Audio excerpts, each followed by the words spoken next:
എപ്പോഴും നമ്മൾ കറിവേപ്പിലകളായെന്ന് വരും. സങ്കടപ്പെടരുത്. നമ്മൾ ഈ പലപ്പോഴും നമ്മുടെ ഹൃദയത്തിലോട്ട് വളരെയേറെ കരുതലോടെ ചേർത്ത് വയ്ക്കപ്പെടുന്ന പലതും നമ്മൾ എക്സ്പെക്ട് ചെയ്യുന്നത് പോലെ ടേൺ ഔട്ട് ആയില്ല എന്ന് വരും. സങ്കടപ്പെടരുത്. നമ്മൾ മനസ്സറിഞ്ഞ് ഹൃദയം കൊണ്ട് തന്നെ ചെയ്ത പലതിലും നമ്മൾ ഒരുപാട് നൊന്തെന്ന് വരും. സങ്കടപ്പെടേണ്ടി വരരുത്. നമ്മൾ ചിലപ്പോൾ ചവിക്കുമെത്തകളായെന്ന് വരും. ചെയ്തു പോയ അല്ലെ നമ്മൾ ചെയ്ത കാര്യങ്ങളെയൊക്കെ ചവിട്ടി അരച്ചുകൊണ്ട് ഏറെ പ്രിയപ്പെട്ടവർ ഒരു പക്ഷേ നമ്മളോട് ബിഹേവ് ചെയ്തെന്ന് വരും. സങ്കടപ്പെടരുത്. മനുഷ്യ സഹജമാണ്. വളരെ സ്വാഭാവികമായ ഒരു പ്രോസസ്സാണെന്ന് മനസ്സിലാക്കണം. നിങ്ങളിപ്പോ ചുറ്റും കാണുന്ന നിങ്ങളുടെ ഏറ്റവും പ്രിയപ്പെട്ട ഒരു 10 പേരെ എടുത്താൽ ഈ 10 പേരും ഇതേ അവസ്ഥയിലൂടെ കടന്നുപോയിട്ടുണ്ട്. ഞാനും അതിലൂടെ കടന്നുപോയിട്ടുണ്ട്, നിങ്ങളും അതിലൂടെ കടന്നുപോയിട്ടുണ്ട്. പലരുടെയും കഥകളിൽ നമ്മൾ വില്ലന്മാരായിരിക്കും, നമ്മുടെ കഥകളിൽ മാത്രമാണ് നമ്മൾ നായകനും നായികയൊക്കെ അല്ലേ.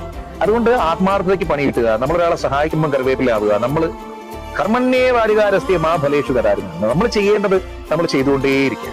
നമുക്ക് വേറൊരു വഴിക്ക് അതിന്റെ പ്ലസ് ഉണ്ടാവും.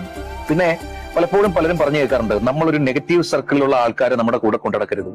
അങ്ങനെയൊന്നും ഇല്ലല്ലോ. നമുക്ക് ഏറെ പ്രിയപ്പെട്ട മനുഷ്യർക്ക് നെഗറ്റീവ് ഓറയാണെന്ന് എഴുതിയിട്ട് നമുക്ക് അവരെ കളഞ്ഞിട്ട് പോകാനൊന്നും പറ്റത്തില്ലല്ലോ. അതെങ്ങനെ പറ്റും? അങ്ങനെയാണെങ്കിൽ പിന്നെ നമ്മൾ എന്തിനാ അവരോട് ഒരു സ്നേഹബന്ധം കാണിച്ചത്? പകരം അവരെ പോസിറ്റീവാക്കി കൺവേർട്ട് ആക്കാൻ നമുക്ക് സാധിക്കുക എന്ന് പറയുന്നതല്ലേ നമ്മൾ ചെയ്യേണ്ടത്. ശരിയല്ലേ ഞാൻ പറഞ്ഞു? ഇപ്പൊ നമ്മുടെ കൂട്ടത്തിൽ ഒരാൾക്ക് വയ്യ, അതായത് നമ്മൾ ഭയങ്കര സുഹൃത്തുക്കളാണ്, അതിലൊരാൾക്ക് പെട്ടെന്ന് ഒരു അസുഖം വന്നു. അപ്പൊ അയാൾക്ക് അസുഖം വരുമ്പോൾ അയാൾ ഇട്ടിട്ട് പോകാൻ പറ്റും? ഇല്ലല്ലോ.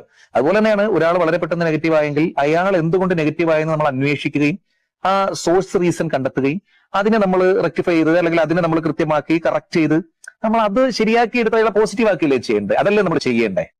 അല്ലാതെ നമുക്ക് അയാളെ എന്നല്ല, നമ്മൾ നെഗറ്റീവ് സർക്കിളുകളിൽ മാറി നിൽക്കുക എന്ന് പറയുന്നതിന് നമ്മുടെ പ്രിയപ്പെട്ടവർ നെഗറ്റീവ് ആയാലും അവരിൽ നിന്ന് മാറി നിൽക്കണം എന്ന് യാതൊരു അർത്ഥമില്ല. പകരം അവരെ പഴയ ഫോമിലേക്ക് നമ്മൾ തിരികെ കൊണ്ടുവരാനുള്ള എഫേർട്ട് എടുക്കുക എന്ന് പറയുന്നത് അതാണ് അതിന്റെ ശരി. ഞാൻ പറഞ്ഞു വന്ന ഇതാണ്.